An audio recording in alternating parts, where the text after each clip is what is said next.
다시 입시 과정에서 이게 그 상도표 페이즈 다이어그램은 여러모로 그 많은 대학교에서 잘 묻거든요. 근데 물론 뭐 일반계 고등학교의 공교육 과정에서도 배우는 내용이니까 좀 알아두셔야 되는데 이게 심층 입시 과정에서는 몇몇 포인트에서 되게 전문적인 내용들을 질문하기도 해요. 그 교수들이 배우는 채점 교환에 예를 들면은 그거 클라페이롱 이쿠에이션으로 설명하면 추가 점수를 주세요. 뭐 이런 그 뭐냐면 채점 가이드라인이 나와요. 클라페이롱 이쿠에이션은 일반계 고등학교에서 안 배우는 거죠. 안 배우고 대학교과 과정에 나오는 건데 그걸로 설명할 경우 추가 점수를 줄 수 있다 이렇게 그 교수들 가이드라인이 나오거든요. 그러니까 이제 이런 것들에 대해서 약간 물리학적으로 어떻게 분석하는지 좀 살펴볼 수 있어야 됩니다. 알아야 됩니다. 자, 그럼 우선 상도표와 관계에서 우선 첫 번째 증기압을 어떻게 정의하느냐를 한번 살펴볼게요. 증기압이라는 말을 종종 쓰죠. 그럼 증기압을 물리학적으로 어떻게 정의하는지 살펴볼 텐데 증기압을 정의하기 위해서 첫 번째 증발이라는 과정을 한번 생각을 해볼게요. 자, 증발은 누구와 누구 사이의 상태 변화를 증발이라고 해요. 바로 액체하고 기체 요 사이의 상태 변화를 증발이라고 하죠. 영어 표현 뭐 베이퍼리제이션이라고 하는 건데 이때 증기압이 그 정의가 되려면 몇 가지 조건이 필요하냐면 바로 세 가지 조건이 필요합니다. 그러면 그 조건이 뭔지 하나하나 살펴볼게요. 우선 첫 번째 1.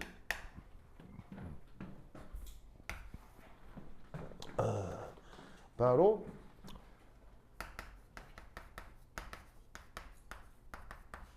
닫힌 용기. 그릇이 닫혀 있어야 됩니다. 닫힌 용기. 자, 그래서 이제 어떻게 되냐면 닫힌 용기. 그래서 이렇게 이제 그릇이 있는데, 그럼 이거 다 있네. 그릇이 이렇게 이제 닫혔다라는 얘기는 쉽게 얘기하면 밀폐 용기다. 뭐 이런 얘기죠. 영어 표현으로는 at a closed vessel이라고 하고요.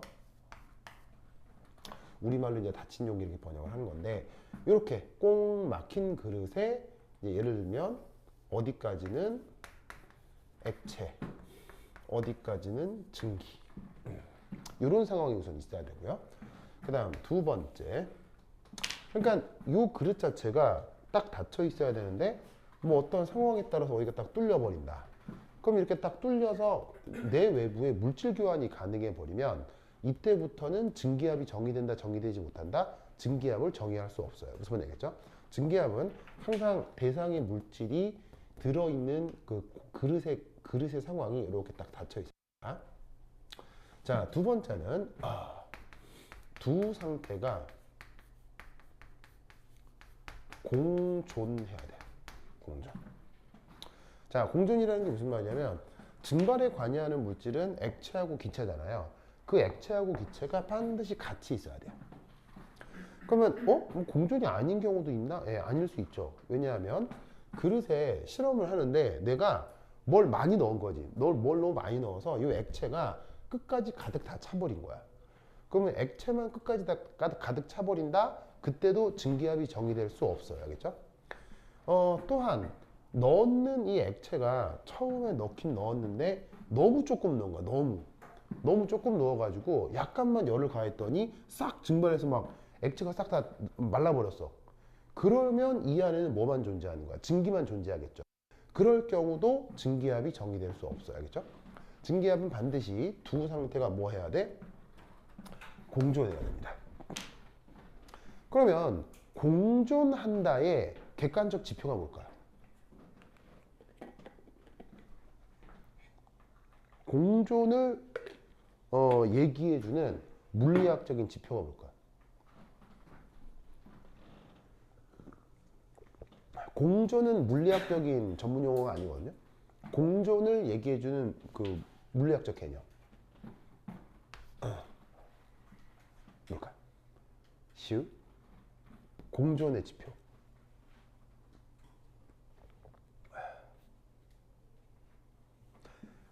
아니지. 또 안 물어볼 수 없지. don't, 공존의 지표. 부피? 부피요? 부피? 쉬운 것? 공존의 지표. 좋습니다. 바로 봐. 상경계가 있어야 됩니다. 자, 상경계 전문 용어고요. 원래 표현은 phase boundary라고 해요.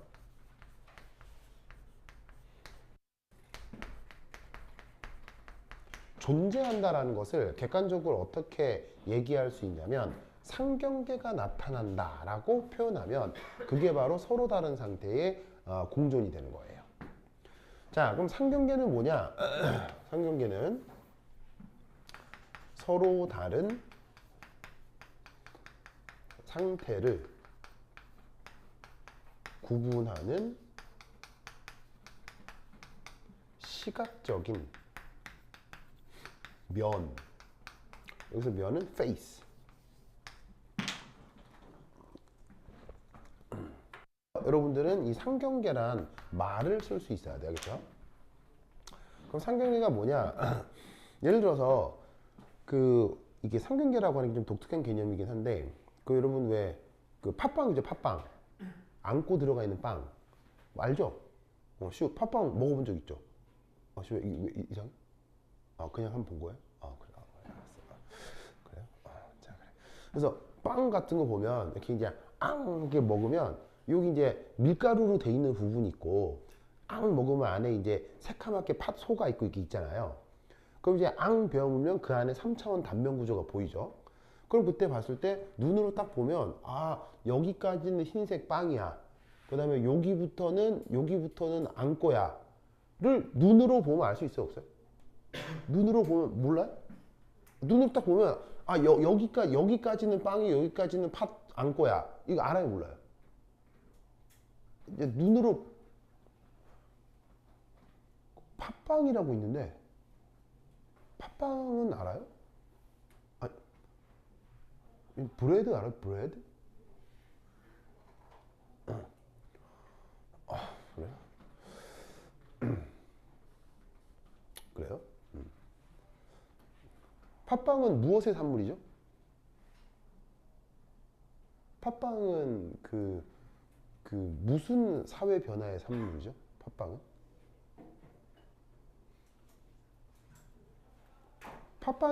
팥빵이 맨 처음 만들어진 나라가 어디예요?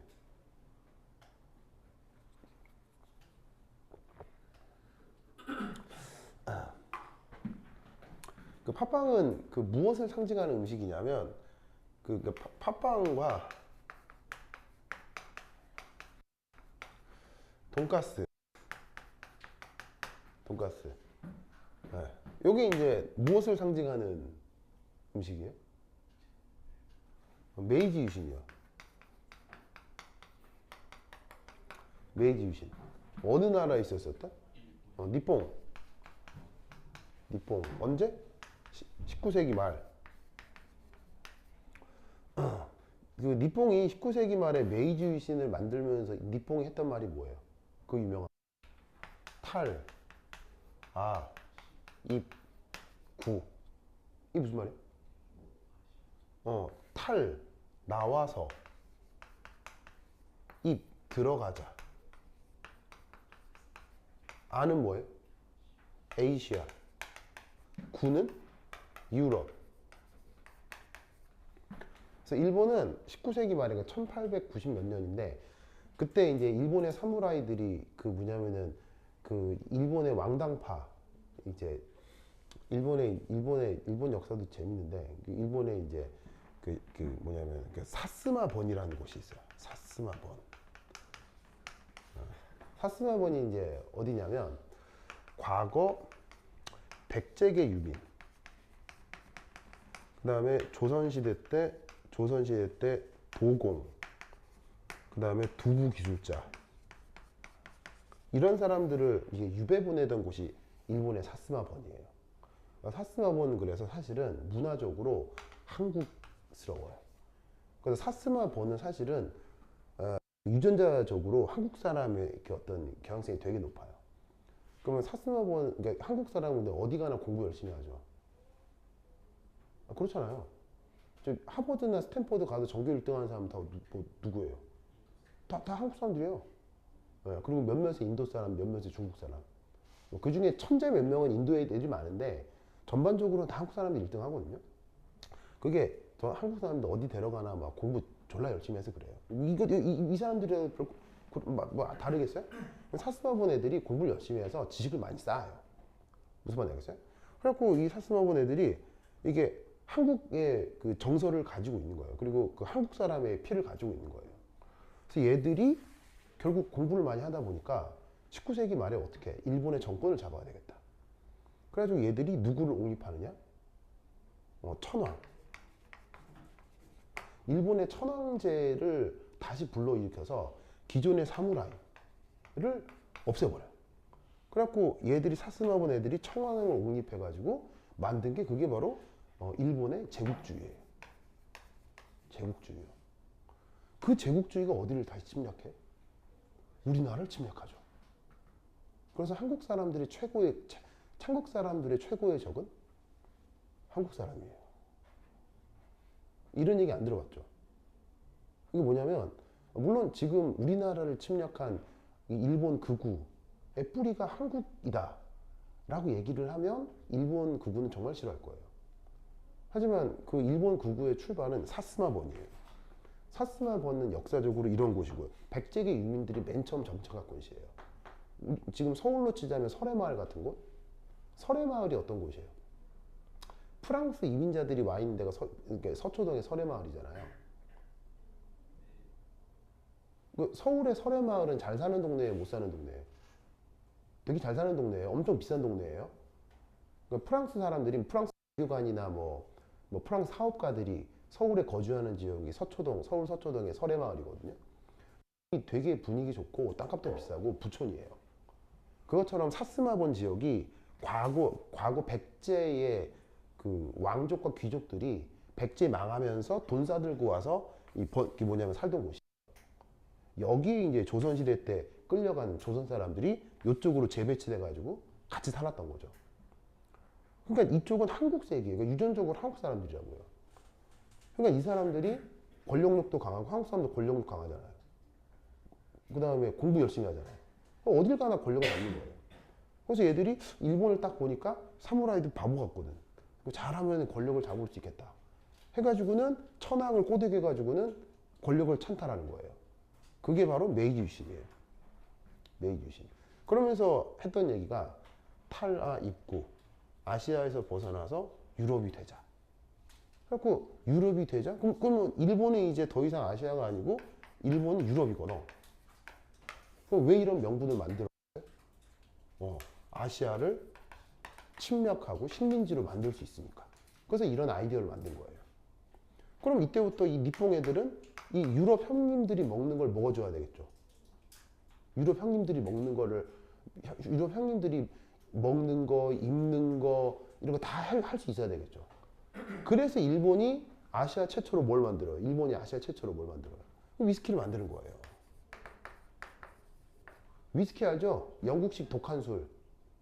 그걸 일본이 최초로 만든 이유가 유신이기 때문이에요. 뭐 때문에? 우리도 유럽이니까. 저기 유럽 형님들이 먹는 거 우리도 먹어야지. 하면서 일본이 이때부터 그 뭐냐면 산토리라는 회사를 중심으로 위스키 제조법을 열심히 연구해요. 그래서 일본 위스키가 나쁘지 않아요. 좋아요. 그리고 또 일본이 뭘 연구해요? 복식, 옷이요, 옷. 일본의 전통 옷 있잖아요. 그걸 버리고 유럽식 정장, 수트. 그래서 여러분 그래서 그 아뜰리에란 말 들어본 적 있어요? 아뜰리에? 예를 들면 샤넬, 디올 이런 브랜드에서 직접 운영하는 공방. 그런 데서 진짜 최고의 기술자들이 확 손바늘질 해서 패션쇼에 나가는 옷. 그런 건 한 번에 4천만 원씩 하거든요. 돈 주고 살려면. 실제 샤넬 매장에 가도 4천만 원짜리 옷은 없어요. 근데 샤넬이 패션쇼를 하려고 실제 공방에서 한 땀 한 땀 제작하는 옷이 있어요. 그러면 한 번에 4천만 원, 5천만 원 하거든요. 그런 걸 제작을 할 때 그 뭐냐면은 유럽의 그 브랜드들에서 그 공방 순서가 있어. 공방 순서. 가장 좋은 비싸고 좋은 공방이 유럽에 있는 공방일 거고요. 두 번째 공방이 일본에 있는 거예요. 그래서 옷을 만들 때 좀 유럽만큼의 퀄리티를 내고 싶은데 좀 돈은 좀 덜 쓰고 싶다. 그럼 그 브랜드들이 어디서 옷을 만드냐면 일본에서 만들어요. 그래서 유럽 브랜드인데 뒤에 보면 메이드 인 재팬 이렇게 돼 있는 게 있거든요. 그게 뭐냐면 일본이 메이지 유신 때부터 서양식 옷 짓기를 연구를 많이 했기 때문에 기술자들이 많아요. 일본에. 그러니까 일본 애들이 뭐, 야, 뭐 옷을 잘, 그게 아니고 이게 이때부터 열심히 노력해서 그런 거예요. 우리는 뭐 따라할 필요 없죠. 돈 벌어서 사 입으면 되지 뭐야, 그쵸? 뭐 굳이 뭐 그게 뭐 부럽다고? 뭐 어쨌건. 그래서 일본 애들이 이제 먹는 것도 유럽 형님처럼 먹어야 될 거 아니야. 그래서 만든 게 돈가스야. 스테이크는 먹어야 되는데 스테이크는 좀 느끼하고. 그래서 튀겨가지고는 아시아 사람 입맛 비슷하게 만든 거지. 빵이라고 만들어야 되는데 아시아 사람들이 처음에 빵을 먹으니까 닝닝하고 맛도 없어. 그러니까 아시아의 떡의 주 재료인 팥을 넣어다가 최초로 빵을 만든 거야. 그래서 이 팥빵과 돈가스는 일본이 아시아 침략을 하던 그 제국주의의 문화적 산물이에요. 산물이에요. 그 팥빵을 먹어본 적 있냐고. 알겠죠? 그래서 이번에 윤석열 대통령이 일본에 순방 갔을 때 대통령 그 만찬에서 나온 음식이 뭐야? 돈가스 나왔어요. 그래서 윤석열 대통령이 일본에 갔을 때 일본 쪽에서 내놓은 만찬 음식이 뭐예요? 돈가스예요, 돈가스. 이게 무슨 의미겠어요? 이게 무슨 의미겠어요? 일본에게 한국은 영원히 식민지라는 얘기예요. 무슨 말인지 알겠어요? 이거를 일본 애들이 알고 돈가스를 냈겠어요? 모르고 돈가스를 냈겠어요? 그 야비한 애들이 알고 하는 얘기인 거예요. 그럼 이거는 사실은 외교적인 대참사예요. 알겠어요? 이거에 대해서 한국 정부는 한마디도 안 하죠. 왜냐하면 현 정부는 친일 정부니까요. 그러니까 뭔가를 보고도 이런 문화적인 걸 알아야 돼요, 사람은. 알겠죠? 알아야, 그러니까 음식 하나를 보고도 저 인간이 하고자 하는 말을 알 수 있는 거예요.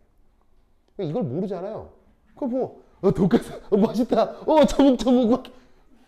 이런 병신 쪼다내는 거야. 알겠어요? 병신 쪼다내는 거야. 뭐 하여튼 그렇다. 네. 그래서 그 팥빵을 먹어본 적 있냐는 거지. 팥빵 먹어본 적 있죠? 그러면 팥빵을 베어 물면 고기에 흰 빵 부분하고 빨간색 앙금 부분 있잖아. 그러면 눈으로 딱 보면 구분이 되지. 구분이 되는 그 경계를 페이즈 바운더리라고 한다고. 그런데 놀라운 사실은 페이즈 바운더리는 실존할까요? 자, 무슨 말이냐면 베어 물면 하얀색 빵은 실존해요? 실존하죠. 만들 수 있잖아요. 팥소 실존해요? 만들 수 있잖아요. 근데 눈에 보이는 경계 있죠. 눈에는 보이죠. 근데 만들 수 있어요? 만져봤자 둘 중 하나잖아요. 상경계는 뭐냐면 실존하는 게 아니라 눈의 착시로부터 인간 눈에 규정되는 특별한 현상이에요. 무슨 말인지 알겠죠? 그걸로 인간은 뭐를 규정한다? 상태의 공존을 규정해요. 알겠죠? 그래서 물리학적으로 사용하는 실존 뭔가가 아니라 물리학적으로 사용하는 개념이에요. 개념. 알겠죠? 그게 공존의 지표다. 알겠죠? 그럼 여기서 상경계가 어디를 얘기하는 거냐면 여기. 그래서 이게 나타나야 둘이가 공존하는 겁니다. 세 번째는 바로 상평형 상태에 도달해야 됩니다.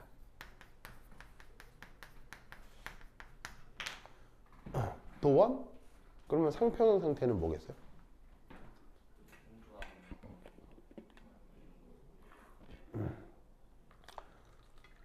뭔가를 정의하라고 하면 그 단어를 쓰면 안 되죠. 네, 상평형 상태를 정의하세요. 라고 하면 평형이라는 말을 쓰면 안 되겠죠. 상표형 상태가 뭘까요? 상표형이라는 말은 써본 적 있죠? 써본 적이 있는데 상표형의 물리학적 정의가 뭐냐고요? 바로 상경계가 일정하게 유지되는 것을 그걸 상평형 상태라고 정의하는 거예요. 자, 무슨 말이냐면 예를 들어서 여기에 열을 확 가했다. 확 가해버리면 일의 액체가 기하가 갑자기 확 돼버릴 수 있잖아요. 그러다 보면 여기에 북으로 끌어올라 버리면 여기 상경기가 가만히 있겠어요? 북으로 끌어올리면 막 요동치겠어요. 막 요동치니까 그건 상경기가 일정한 거예요? 상경기에 변화가 생기는 거예요? 변화가 생기는 거죠. 혹은 갑자기 온도를 확 낮춰버렸어요. 낮춰버리면 여기 있는 증기가 액체로 뽀로록 이렇게 응축이 돼버리겠죠. 그러면 증기의 물질량은 적어지고 액체 쪽의 물질량이 많아지니까 이 상경기가 어떻게 되겠어요? 위로 올라가 버릴 수도 있잖아요. 기체의 양은 줄고 액체의 양이 늘어나면. 그럴 경우 상경계가 움직이는 게 보이겠죠. 그런 식의 상경계가 일정하지 않게 변화하게 되면 그건 상표형 상태가 아닌 거예요. 상표형 상태는 뭐다? 그냥 진짜 이 모습 그대로 가만히 있는 거. 알겠죠?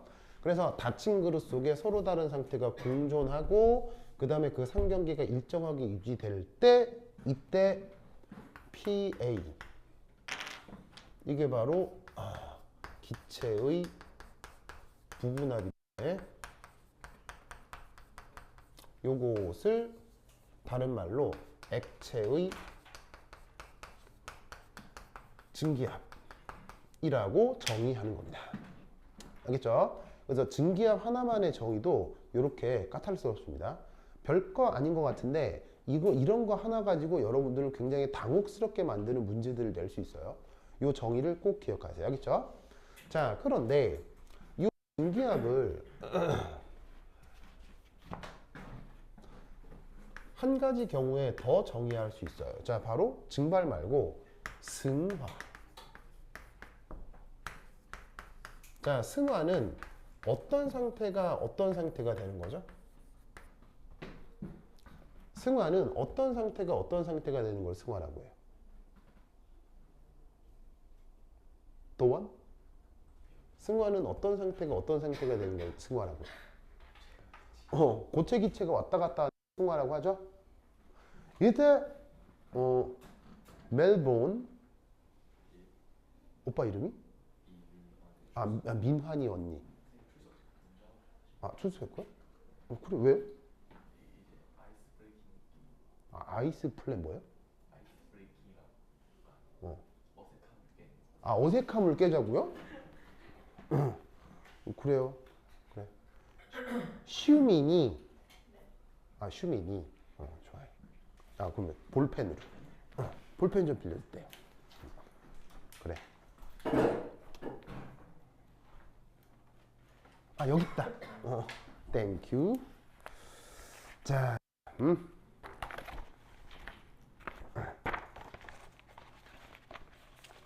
오, 깜짝아. 슈민이 찬유. 오케이. 동판. 동판. 민환. 자기 민환이? 민환 좋았어. 규영. 규영. 준형. 김준영 박사님. 규빈이는 저번 주에 야구 보고 계속 안 오네요. 규빈이 얘기하는 사람 있어요? 네. 도원. 시현. 병무. 병무. 죄혁. 죄혁. 슈. 영선이. 영선이가 알았군요. 하나, 둘, 셋, 넷, 다섯, 일곱, 여덟, 아홉, 열, 열하나. 오케이. 그래서 슈민이, 찬유, 동판. 그다음에 민환. 동판, 민환 형제예요? 이동환. 이민판. 형제. 형제 아니에요? 성도 같고 환돌림에 그 아는 그 방송인 중에 안진걸이라는 분이 있어요. 걸. 영웅 호걸 할 때 걸자인데 그 집안 이름이 걸자 돌림이래. 세대. 그래서 대한민국의 걸자 돌림이 그 집 하나예요. 그래서 안진걸 씨인데 그래서 그 집의 모든 친척들은 다 안뭐걸 뭐 안뭐 걸인데 걸 하도 붙이다 보니까 붙일 게 없어가지고 어느 형님 한 분은 안구걸이에요. 구걸 형님이 계셨대요. 근데 어릴 때부터 하도 놀림을 받아가지고 결국엔 다른 이름으로 개명했대요.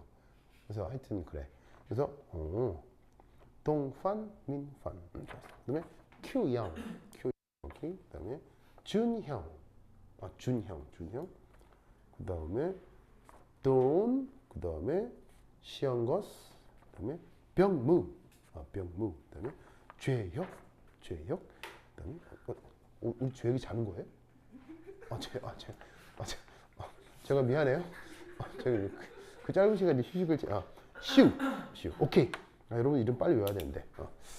자, 됐다. 자, 그러면 승화 영어로 병무. 승화 영어로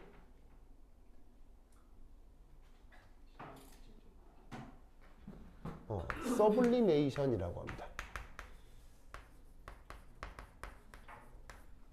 서블리메이션. 그래서 승화 과정에서 자, 이 정도 단어는 외우세요. 알겠죠? 저는 뭐 이거는 충분히 기초적인 단위니까 외우세요. 그래서 고하고 기체 사이고 왔다 갔다 할 때 그럼 이때도 증기압이 정의되느냐? 네. 이렇게요. 자, 역시나 무슨 그릇? 무슨 그릇? 닫힌 그릇. 자, 여기에 고체와 증기 공존할 수 있어요? 공존 못해요? 고체하고 증기 공존할 수 있죠. 왜냐면 눈으로 딱 봤는데 여기까지 고체, 여기까지 기체 알 수 있어요? 몰라요? 충분히 알 수 있죠. 시각적으로 구분되고 얼라리요. 요게 뭐라고요? 민판? 그렇죠. 상경계.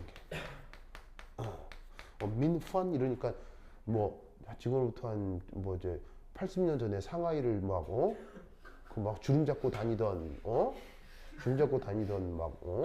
의열단의 공작원 같은 뭐 그런 느낌이 나는데요. 진짜 민판 멋져요? 좋아요. 모택동을 도와 독립운동도 하고 중국 공산혁명도 같이 하고 이런 그런 느낌이 듭니다. 멋져요? 좋습니다. 자, anyway. 그래서 요까지는 고체, 요까지는 기체에서 요게 상경계잖아요. 그럼 그 상태에서 이 상경계가 일정하게 유지되는 상황이 있을 수 있죠. 쌓아놓은 고체 가만히 있고 빈 공간도 가만히 있고 그럼 그런 상태가 당연히 뭐겠어요? 상평형 상태에 도달했을 거고 그렇다면 이 안쪽에 PA가 있다면 이 또한 기체의 부분압이지만 다른 말로는 고체의 증기압이 될 수 있죠. 그러니까 이게 증발 과정에서만 증기압이 정의되는 게 아니라 승화 과정에서도 증기압이 정의가 되는 거예요. 즉 뭐냐면 고체가 됐건 액체가 됐건 어떤 상이 됐건 누구와 평형을 이루면 기체와 평형을 이루면 증기압을 항상 정의할 수 있습니다. 알겠죠? 이 논리를 기억해 두시기 바랍니다. 그 다음 자 여기 줄게요. 준다잉 A 두 번째 2 자, 두 번째는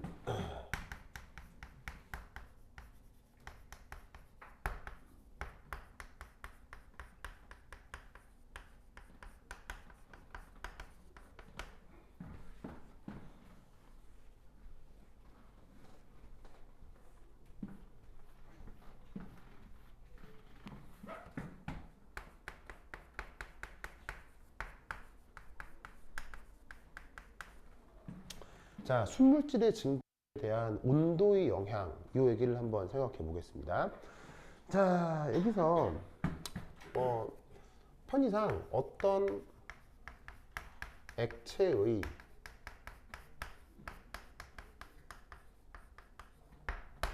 증발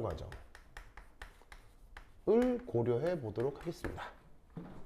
예를 들어 아까 얘기했던 A라는 순물질 액체와 그것의 증기상태 상평형을 예로 들게요. 자, 이때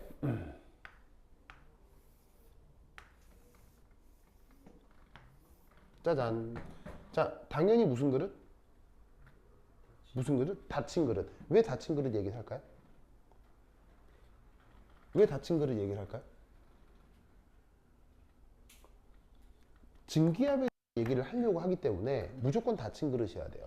그릇이 열리면 지금 할 수 있는 얘기는 다 거짓말이 돼요. 그렇죠? 그래서 닫힌 그릇에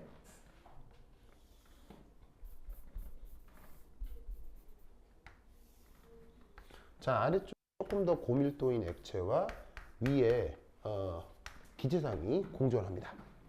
자, 이럴 때 여기 내부의 증기압을 P1 처음의 온도를 T1이라고 하겠습니다. 그래서 T는 온도를 얘기하는 거고요. T는 그때의 증기압이다 이렇게 생각을 하죠. 자, 그럼 이때 여기서 뭐 여러 가지 방법으로 뭐 가열 등을 통해서 온도를 증가시켰다라고 생각합시다. 그러면 어떻게 되냐면 우선 눈여겨볼 수 있는 게 이런 현상이 나타날 수 있습니다. 이런 현상이라는 게 무슨 말이냐? 바로 온도가 변하면 저 상경계가 위치가 변하죠.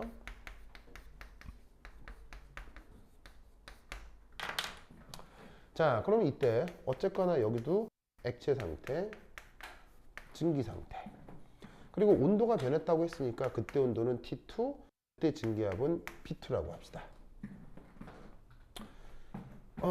그리고 또 온도가 증가하여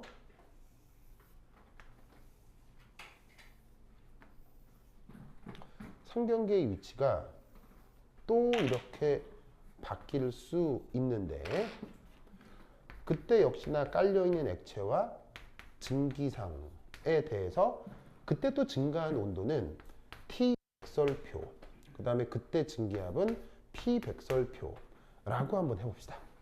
이럴 때 이 상황에 대한 해석을 좀 써볼 건데, 자, 여기 씌울게요. 자, 우선 첫 번째 이 상황에 대해서 꼭 알 거. 온도 T1, 온도 T2를 비교하면 온도를 올렸다고 했으니까 지금 당연히 T1과 T2를 비교하면 T2가 더 큰 상태겠죠. T1보다는 T2가 더 고온이란 얘기입니다.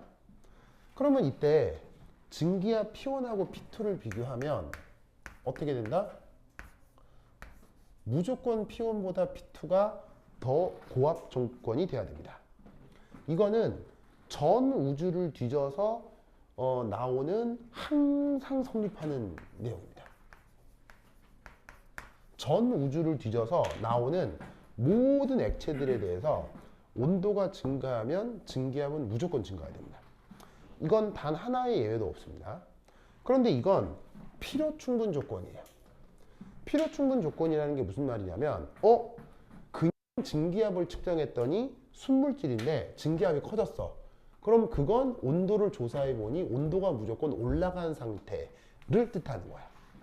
무슨 말인지 알겠죠? 그래서 이 온도 변화와 증기압 변화의 상관관계는 서로 필요 충분 조건이에요. 이거는 단 하나의 예외도 존재하지 않아요. 그래서 어떤 순물질 액체에 대해서 온도를 올리게 되면 증기압은 무조건 따라 올라가게 돼 있습니다. 그러다 보니 온도를 올려서 두 번째 이 온도를 올리다 보면 증기압도 점점점 증가하게 되는데 이때 만약 P 백설표가 1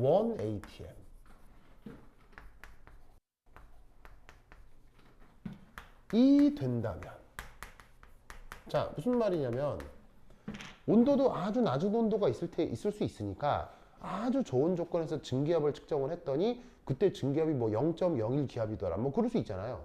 그러다가 온도를 점점점 올리면 증기압은 무조건 증가하는 거니까 0.01에서 0.00, 0.003, 0.3, 0.4 하다가 어느 순간 증기압이 점점점 증가해서 1기압이 될 수 있다 이런 말인 거죠. 무슨 말인지 알겠죠? 그러면 그 1기압이 된다면 이때 온도 T 백설표를 뭐라고 하죠? 뭐라고 하죠? 무슨 끓는 점? 정상 끓는 점이라고 합니다.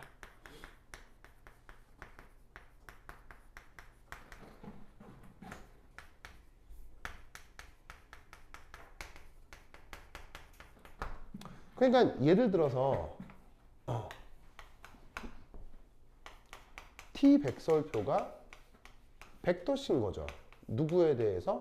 H2에 대해서. 그래서 만약에 여기 넣고 실험을 하는 게 물과 수증기라면 이 압력 측정을 했더니 1기압이더라. 그러면 그때 온도가 몇 도? 100도씨다. 뭐 이런 얘기인 거죠. 무슨 말씀인지 아시겠죠? 알겠죠? 자, 그런데 이때 재밌게도 이 순간 상식적인 보일링은 일어나지 않습니다. 이거 무슨 말인지 알겠어요? 상식적인 보일링이 무슨 말이에요? 말을 어렵게 쓴 것 같은데 우리 일상생활 용어로 쓰자면 상식적인 보일링이 뭐예요? 우리 일상 용어로 쓰잖아. 상식적인 보일링. 민판 뭐라고? 그렇지. 보글보글이요, 보글보글. 역시 우리 민판 좋아요. 동판 자랑스럽죠. 그렇죠. 좋습니다. 자, 무슨 말이냐면 이거 물 100도씨 1기압 보글보글 한다고요. 왜죠?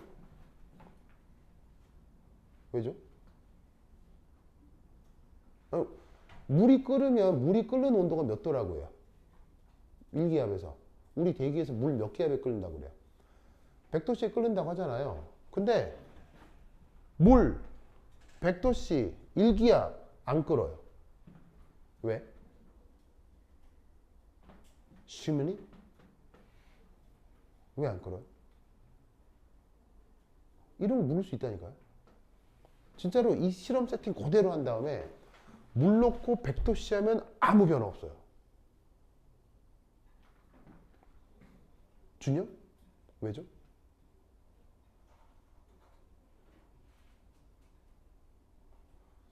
왜일까요?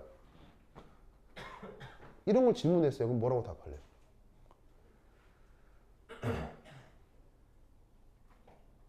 슬핑 죄예요? 물 100도씨 1기압 안 끓어. 왜죠?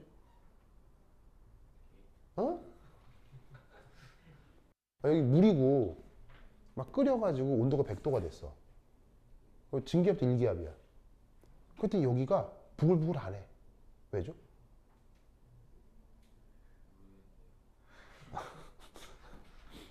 네. 시험거스 왜죠? 네. 동원거스 왜죠?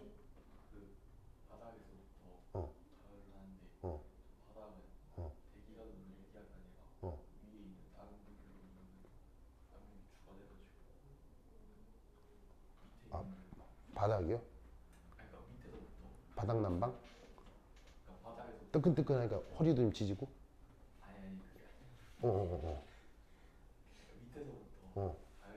밑에서부터 뭔가 용솟음처럼 이렇게 막?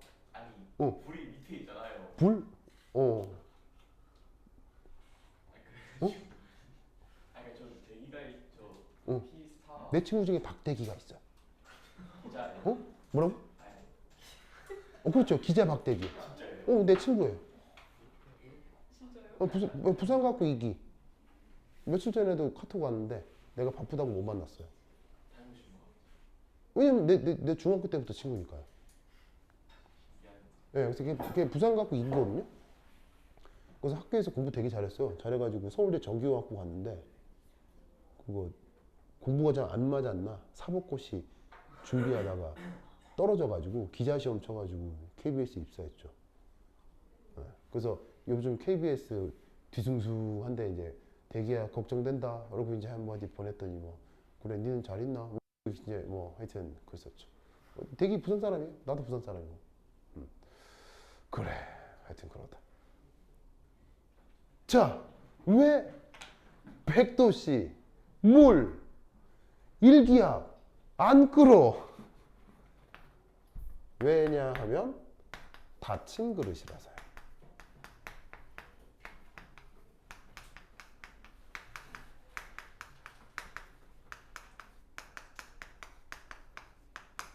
그리고 아까 상평형 상태의 정의가 뭐였어요? 상평형 상태의 정의.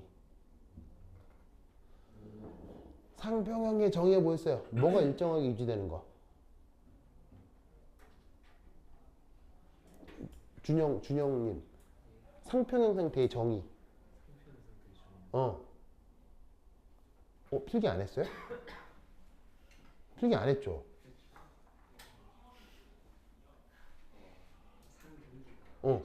그렇지. 상평형 상태면 이 상경계가 일정하게 유지되는 걸 뜻해요. 그러면 부글부글은 상경계가 일정하게 유지되는 거예요? 유지되지 않는 거예요? 유지되지 않는 거지, 부글부글은.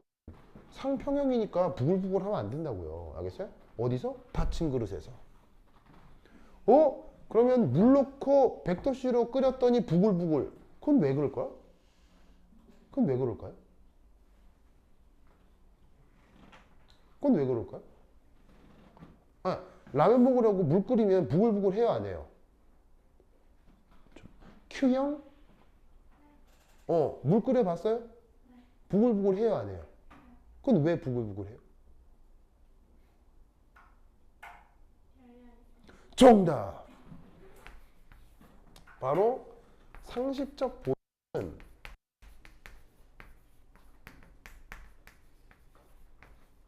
열린 그릇에서만 일어나요.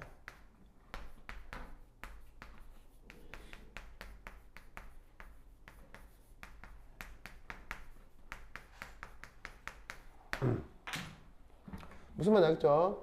자, 여러분들이 보통 라면 조리할 때 쓰는 그릇은 당연히 열린 그릇이에요? 당연히 닫힌 그릇이에요? 여러분들이 사용하는 그릇은 열린 그릇이잖아요. 여러분들이 사용하는 그릇이 닫힌 그릇이면 곤란해요. 라면을 못 넣어. 무슨 말 알겠어요? 닫힌 그릇이면. 닫힌 그릇이면 어떻게 넣을 건데? 일상적으로 사용하는 모든 그릇은 열린 그릇이지. 사실 닫힌 그릇은 아주 보기 힘들어요. 그러니까 닫힌 그릇이라고 하는 건 실험적으로 아주 특별하게 조직된 상황이 아니면 사실은 만들어내기가 아주 어려운 것입니다. 그러니까 보통의 경우 닫힌 그릇에서 벌어지는 상평형을 일반인들은 볼 일이 없기 때문에 이런 질문이 되게 어색한 거예요. 무슨 말인지 알겠어요? 그런데 페이지 다이어그램은 전부 다 어떤 상태의 데이터를 반영하는 거다? 닫힌 그릇에서 벌어지는 데이터를 반영하는 게 페이지 다이어그램이에요. 그러니까 여러분들이 일상생활에서 얼음에 열을 가하면 얼음이 지르르 녹아서 물이 되고 그걸 끓이면 부글부글 끓어서 물이 되네 하는 걸 맨날 보잖아요. 맨날 보잖아요. 근데 그거를 페이지 다이어그램, 상도표로 옮겨놓고 해석하면 틀릴 수 있다고요. 왜냐면 여러분들이 맨날 보는 그런 상태 변화는 열린 공간에서 벌어진 일이죠. 근데 페이지 다이어그램 닫힌 공간에서 벌어진 일이기 때문에 지금 이게 실험 조건 제어를 어떻게 하고 있는지를 알아야 정확하게 답할 수 있어요. 무슨 말 알겠죠? 근데 애석하게도 이게 열린 그릇에서 일어난 일인지 닫힌 그릇에서 일어난 일인지를 구분 못하는 교사도 되게 많아요. 교사들도 이걸 구분 못하는 사람 되게 많아요. 내가 수십 년간의 수십 년간의 경험을 토대로 교사들 중에는 이 구분 못하는 사람 되게 많아요. 뭐 여하튼 그렇다. 어쨌건 그런데 교수들은 귀신같이 알아요. 알겠죠? 교수쯤 되면 이거 모르는 사람 없어요. 잘 알아요. 이거 어떤 차이인지 알겠죠? 알겠죠? 뭐 좀 더 자세히 할 수는 있는데 뭐 여하튼 닫힌 그릇, 열린 그릇의 차이다. 자, 그 다음 3. 자, 그러면 요 글 지워도 되겠어요? 요 글 지워도 되겠어요? 또 여기 지운다. 여기 지운다. 여기 지운다. 지울게. 슈. 이거 지워도 되겠어요? 자, 지우자. 슈야? 화난 거 아니죠? 그래? 그래요.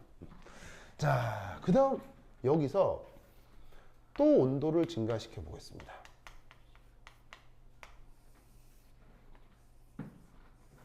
그러면 온도를 증가시키면 갑자기 TC라는 어떤 온도에 도달할 수 있어요. 그러면서 놀라웠게도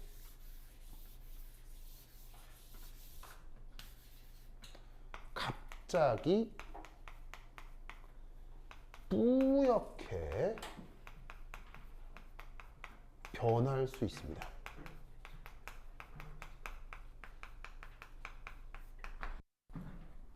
갑자기 뿌옇게 변할 수 있습니다. 자, 이건 뭐냐? 어떤 온도 TC 이상에서 내부의 상태가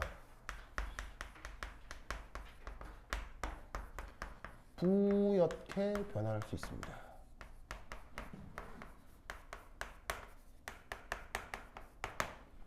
자, 이게 이제 어떤 상황이냐면 저 TC는 보통 물론 물질 조건에 따라 다르지만 상당히 고온입니다.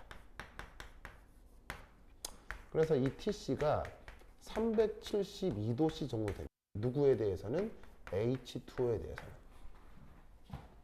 뭐 이런 숫자까지 정확하게 외울 필요는 없는데 사실 100도씨만 해도 뭐 우리가 뜨겁뜨거 하잖아요. 근데 372도씨니까 사실은 일상생활에서는 경험해 볼 수 없는 온도입니다. 아시겠죠? 굉장히 고온의 조건이고요. 그러면 어떤 일이 벌어지냐면 아주 고온이기 때문에 매우 고온에서는 어떤 일이 벌어지냐면 액체의 열 팽창이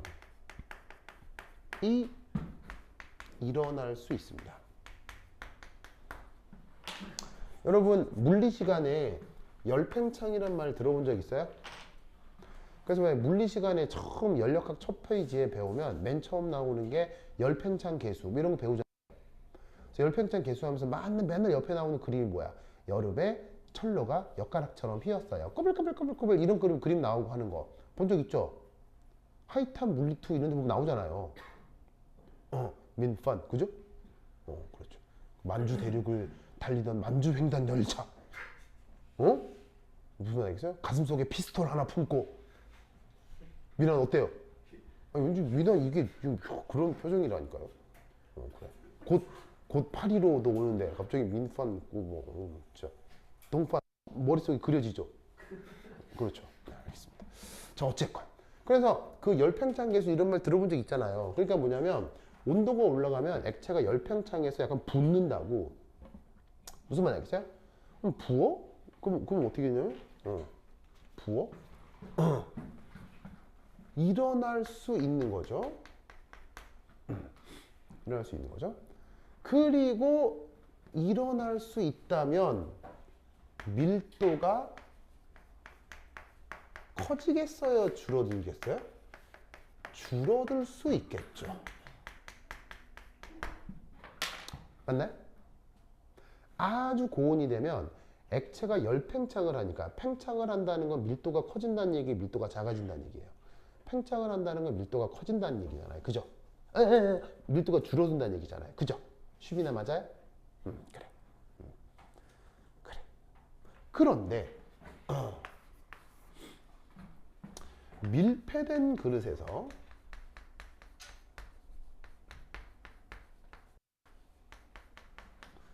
고압을 유지시키면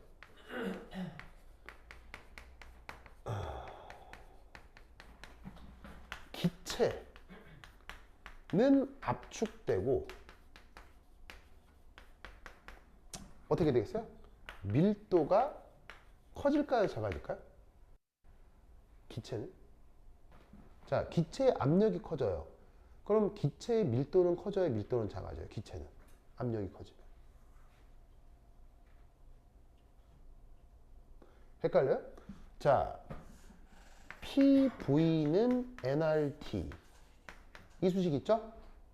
이 수식과 함께 반드시 외워둬야 되는 수식 중에 PM은 DRT. 이런 수식이 있죠? P가 뭐예요? 압력. 분자량. D는 밀도. RT는 온도. 알겠죠? 그럼 다른 요인이 다 같다면 압력이 커지면 밀도 어떻게 되냐고. 커지네. 알겠죠? 그러니까 밀폐된 그릇에서 고압 조건이 되면 기체가 압축되어 밀도가 어떻게 된다는 얘기예요. 커질 수 있다는 얘기죠. 맞나요? 맞아요? 그럼 여러분 잘 봐요. 원래 보통은 기체가 고밀도에 액체가 고밀도예요. 어떻게 고밀도냐고요? 액체가 고밀도잖아요. 어디가 저밀도예요? 기체가 저밀도잖아요. 그런데 어떤 특수한 고온 조건 혹은 고압 조건에서는 액체 밀도가 커진다, 작아진다? 액체가 부으면서 밀도가 작아질 수 있다고요. 동시에 고압 조건을 만들어 버리면, 그 고온의 고압 조건을 만들면 기체는 압축이 돼서 밀도가 어떻게 돼? 증가할 수 있다고요. 원래 밀도가 좀 더 크고 밀도가 작은데 얘는 밀도가 작아지고 밀도가 커져. 그럼 어떤 일이 벌어질 수 있을까? 그럼 어떤 일이 벌어질 수 있을까? 그럼 어떻게 되겠어요? 그 다음 시험 어떻게 되겠어요?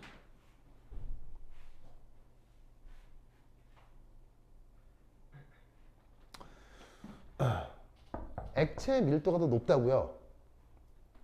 기체는 밀도가 작다고요. 고체 밀도, 액체 밀도, 액체 밀도, 기체 밀도. 근데 액체 밀도가 커진다고 액체 밀도가 작아진다고요. 액체 밀도가 작아진다고요. 어떤 조건에서? 고온 조건에서. 뭐 때문에? 열팽창 때문에. 자, 기체의 밀도는 커져요, 작아져요? 커진다고요. 어떤 조건에서? 고압 조건에서요. 그러면 고온과 고압을 동시 유지하면 어떤 일이 벌어지겠어요? 액체 밀도, 기체 밀도인데 고온에서 액체 밀도는 줄어들고 고압에서 기체 밀도는 커져요. 그러면 고온과 고압을 동시 유지하면 어떤 일이 벌어지겠냐고요. 어떤 일이 벌어지겠냐고. 둘의 밀도가 같아질 수 있다고요. 무슨 말인지 알겠어요? 그러면 어떻게 된다? 고온과 고압 조건에서 액체와 기체의 밀도가 같아질 수 있는 거죠.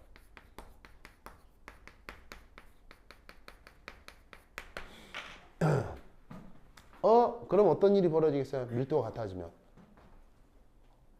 밀도가 같아지면 어떤 일이 벌어지겠어요? 자, 기체하고 액체는 섞이나요? 분리되나요?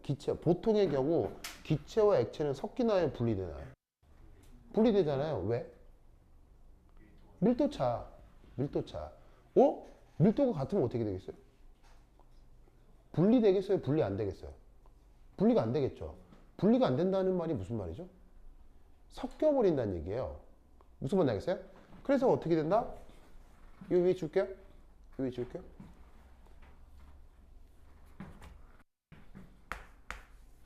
그래서 기체와 액체가 밀도가 같아져서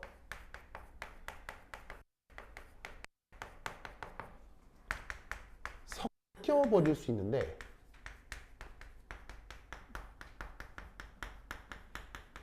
이 상태를 초임계 유차라고 합니다. 영어로는 초임계 유차 뭐라고 하죠? 슈퍼 크리티컬 플루이드라고 해요.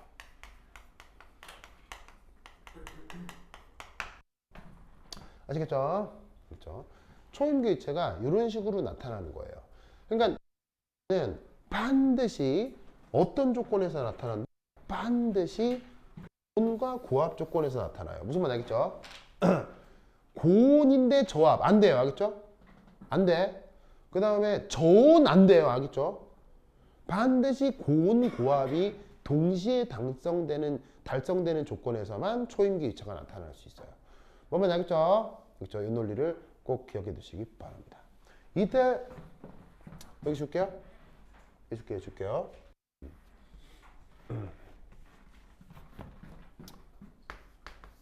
초임계 유체가 나타나는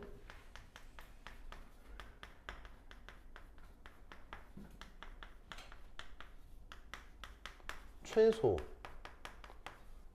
온도 TC를 임계 온도라는 거예요. 그 다음에 최소의 압력 PC를 임계 압력이라고 합니다.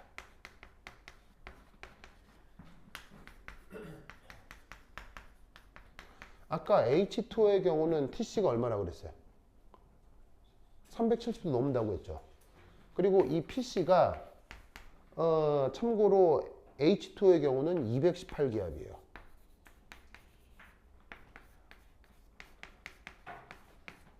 그러니까 초임계 유체가 나타나려면 고온과 고압이 동시에 돼야 된다고 했죠. 370도 저온이에요, 고온이에요? 보통 스케일로 뜨겁잖아요. 218기압 저압이에요, 고압이에요? 엄청 고압이잖아요. 이 두 조건이 동시에 달성돼야 되는 게 바로 이 밀도 문제 때문에 그런 거예요. 무슨 말인지 알겠죠? 그렇죠? 그리고 이렇게 이 서로 다른 상태가 꽤 불균일하게 섞이기 때문에 시각적으로는 투명해지지가 않아요. 투명해지지가 않고 뭔가 뿌해지면서 마치 그 안개나 구름 같은 모습 비슷해져요.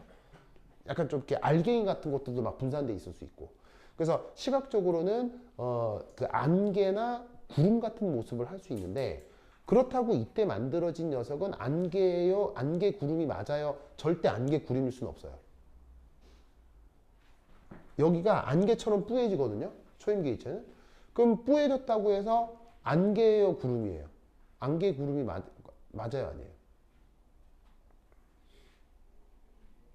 자, 구름은 무슨 분자죠? 무슨 분자가 엉긴 거죠? 구름은 어떤 분자가 엉겨 있는 거예요? H2가 엉겨 있는 거잖아요. 이것도 H2에 H2 수증기 넣고 뿌옇게 만든 거거든요. 그럼 이때 만들어진 뿌연 거는 안개예요. 왜냐면 이것도 H2가 엉겨 있는 거잖아요. 만약에 물이라고 하면. 그럼 육안으로 보는 게 저기 바깥에서 안개 끼고 구름 끼는 뿌연 거랑 똑같이 보이거든. 그럼 이거는 안개야, 구름이에요? 안개 구름이 절대 아니라고요. 왜죠? 안개하고 구름은 어디서 생겨요? 열린 공간에 생기죠. 이건 무슨 공간이에요? 닫힌 공간에 생기죠. 같은 상황이에요, 다른 상황이에요? 하늘과 땅만큼 다른 공간이에요. 여러분 수학 시간에 문제 풀 때 문제 구조가 똑같은 것 같은데 조건 하나 탁 바뀌면 완전 다른 문제가 되는 거 알죠? 그런 문제들 풀어본 적 있어요, 없어요? 그런 문제들 풀어본 적 있죠.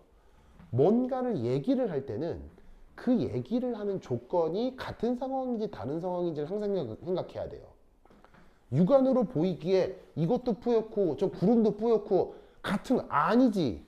왜 아니에요? 조건이 매우 다르다고요. 이건 무슨 그릇? 무슨 닫힌 그릇. 구름은 어떤 상태? 열린 상태. 그거 하나만으로 물리학적으로 완전 달라지는 거예요. 알겠죠? 그래서 요렇게 상태 변화에 대한 생각을 기억해 두시기 바랍니다. 오케이, 됐다. 그러면 10분 쉬었다 하도록 하겠습니다. 한실 갔다 오세요.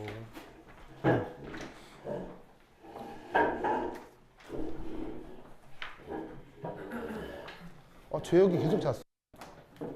죄역이 계속 잤어. 어떡해. 죄역이 힘내줘야 겠죠? 찬이도 자. 찬. 그래요.